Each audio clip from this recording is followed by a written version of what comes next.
দেখো দেওয়া আছে কি কি, দুটা মান দেওয়া আছে, x plus y whole square সমান root 27, x minus y whole square সমান রুট 8। তাহলে প্রথমে দেওয়া আছে নিয়ে কাজ করি।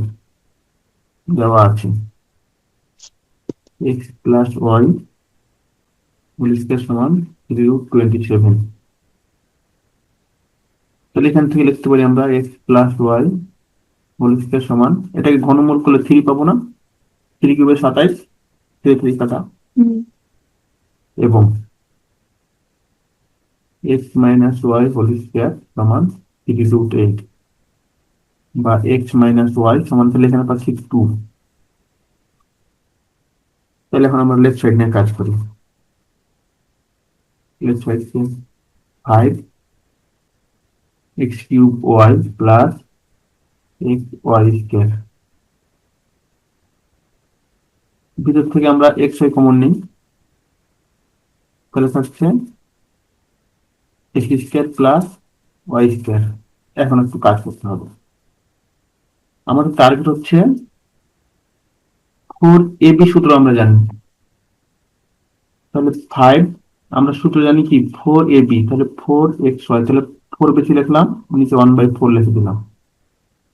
আবার আমরা সূত্র জানি কি 2x square plus y square, তাহলে আবার হাফ নিলাম, 2 নিলাম, x square plus y square. 4ab সূত্র ফেলার জন্য 4 উপরে গুণ নিচে গুণ, 2x square plus y square সূত্রের জন্য হাফ আর 2। তাহলে এখানে কি থাকছে, আমরা এই যে 5/4 আর হাফ, তাহলে 5/8 রাখি দিলাম। 4ab সূত্র কি বলতো, a plus b whole square minus a minus b whole square. আর 2a square plus b square সূত্র বলো, এটাই শুধু প্লাস হবে, তাহলে x plus y whole square plus x minus y whole square, 5/8। X plus y মানে আমরা কত দিচ্ছিলাম, এক্স প্লাস ওয়াই হচ্ছিলাম 3, এটা মানে দিচ্ছিলাম 2, আর এখানে পাইছিলাম 3 প্লাস 2, তাহলে ওকে 3 দিয়ে 5, 5 থাকে 25/8 সমান রাইট সাইড।